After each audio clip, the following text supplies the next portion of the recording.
আপনাকে ধন্যবাদ। আমরা আসলে কমিশন এবং সংস্কার ভাববো না এইসব প্রসঙ্গে। মানে যদি প্রশ্ন পাই মোর কমফোর্টেবল হবে, মোর ফোকাসড হবে। তবু আপনি যদি প্রশ্ন করেছেন, আমাদের সাথে ভারতের এক্সট্রাডিশন ট্রিটি আছে।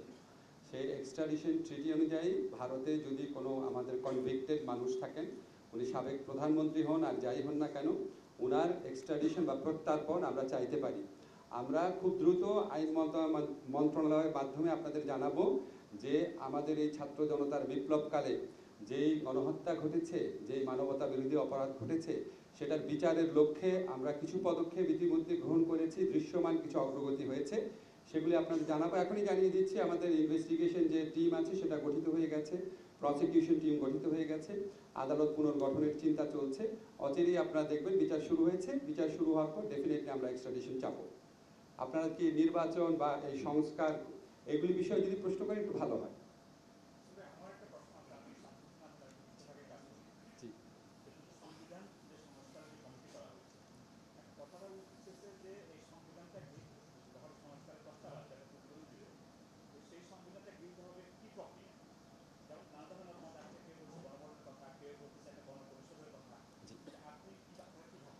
সংবিধান কিভাবে গৃহীত হবে যদি আমি বলে দিই, তাহলে তো কনসালটেশনের প্রয়োজন পড়ে না। ইনফ্যাক্ট এই কমিশনটা গঠন করা হয়েছে, তারা সকল সম্ভাবনা পর্যালোচনা করে দেখবে। যেমন আপনি বলেছেন কনস্টিটিউয়েন্ট অ্যাসেম্বলি ইলেকশন হতে পারে, কনস্টিটিউয়েন্ট অ্যাসেম্বলি একটা সংবিধান তৈরি করতে পারে, গ্রহণ করতে পারে। আবার রাজনৈতিক দলগুলোর সমঝোতার ভিত্তিতে কোনো সংবিধান প্রণয়নের কাজ চলতে পারে। কি হবে এই ডিসিশন আমরা নিব না, এই ডিসিশন নেবে বাংলাদেশের জনগণ।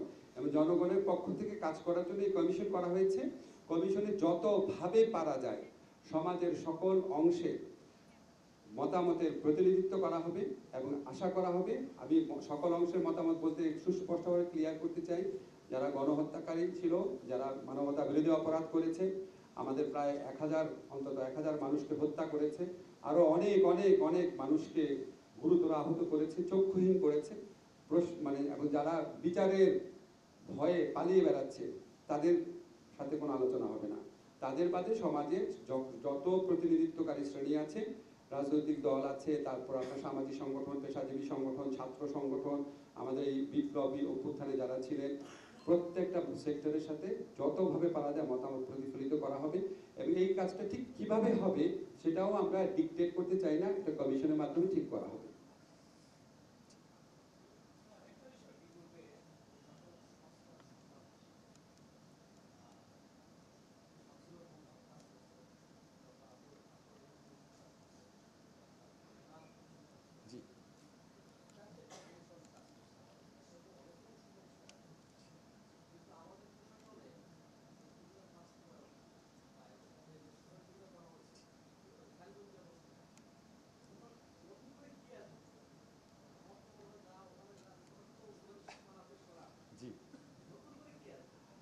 আপনি খুব ভালো প্রশ্ন করেছেন। অনেক ধরনের সংস্কার কমিশন হয়েছে, বিশেষ করে আপনি আকবর আলী খানের রেগুলেটরি কমিশন কথা বলছেন, খুবই থরো কাজ ছিল।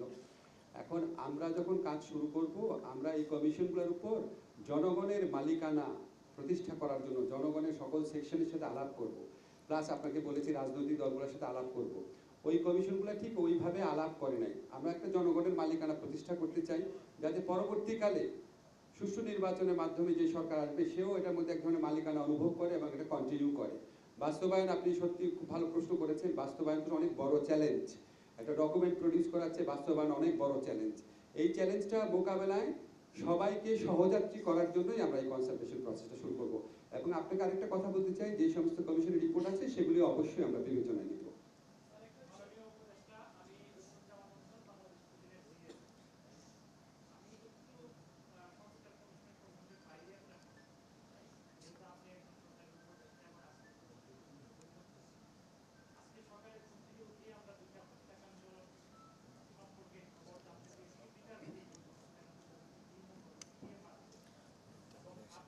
ঢাকা বিশ্ববিদ্যালয়ে ঢাকা বিশ্ববিদ্যালয়ে তিনজনকে মারছে, গ্রেপ্তার করা হয়েছে, উদ্যোগ নেওয়া হচ্ছে, গ্রেপ্তার করা হয়েছে। আরও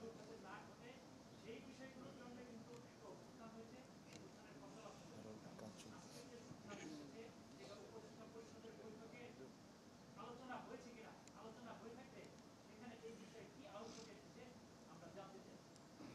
আপনাকে ধন্যবাদ।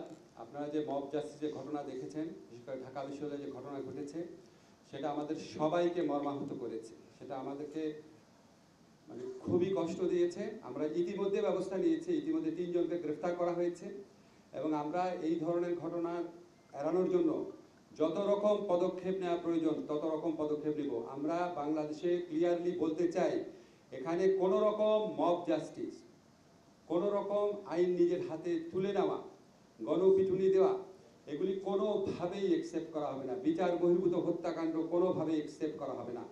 এগুলি যদি ঘটে, আপনাদের একটা জিনিস নিশ্চিত করতে পারি, আমাদের সরকার তাৎক্ষণিকভাবে ব্যবস্থা নেবে, আইনের মাধ্যমে উপযুক্ত শাস্তির তদন্ত এবং বিচার সাপেক্ষে উপযুক্ত শাস্তির ব্যবস্থা করা হবে। সেটা কিছু আলামত আপনারা কালকে পত্রিকাতে আপনারা নিজেরাই ছাপবেন যে 3 জনকে অলরেডি গ্রেফতার করা হয়েছে।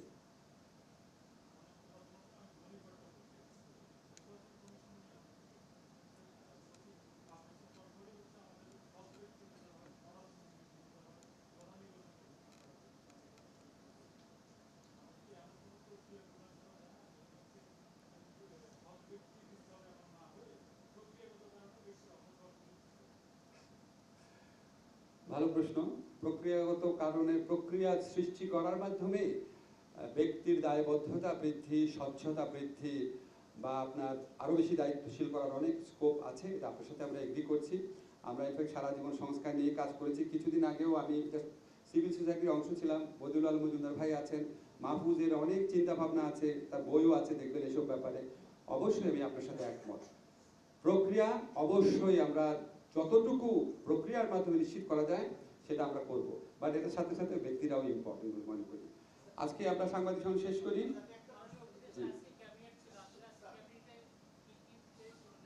ক্যাবিনেটে কি আলোচনা হয়েছে এটা আপনারা প্রেস রিলিজের মাধ্যমে পাবেন, আমি এটা এখানে বলতে চাচ্ছি না।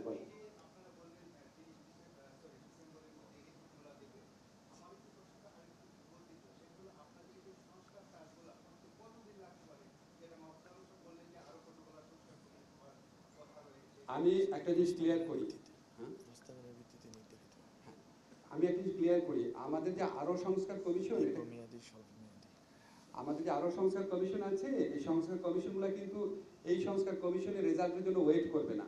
আপনারা দেখবেন স্যার বিদেশ থেকে আসার পরপরই শিক্ষা, স্বাস্থ্য, তারপর স্থানীয় শাসন, এই সমস্ত বিভিন্ন প্রসঙ্গে আমাদের সংস্কার কমিশন কাজ শুরু করবে। আর সংস্কার কমিশনের প্রস্তাবের ভিত্তিতে কিছু কিছু প্রস্তাব থাকবে আমরা তাৎক্ষণিকভাবে করতে পারবো, কিছু কিছু প্রস্তাব থাকবে মধ্যমেয়াদী, কিছু কিছু থাকবে দীর্ঘমেয়াদী, কিছু কিছু হয়তো প্রস্তাব থাকবে হয়তো যেটা আগামীতে নির্বাচনে বিজয়ী সরকারের জন্য থাকবে। আমরা আসলে প্রস্তাবটা না পাওয়া পর্যন্ত কিছু বুঝতে পারছি না, তবে মানে কিছু বুঝতে পারছি না মানে ক্লিয়ারলি আপনাকে বলতে পারছি না ঠিক কোনটা কতদিন হবে, কারণ আমি তো জানি না এখানে কি সুপারিশ আসছে। তবে আপনাকে একটা জিনিস বলতে চাই, এমনি এটা খুব আপনাদের রেলিভেন্ট মনে হতে পারে, এমনি আমাদের মধ্যে এই আলোচনাটা হয়েছে। আমাদের মাননীয় প্রধান উপদেষ্টা উনি ফিরে আসার পর আমরা নির্বাচন কমিশন পুনর্গঠনের চিন্তা করব।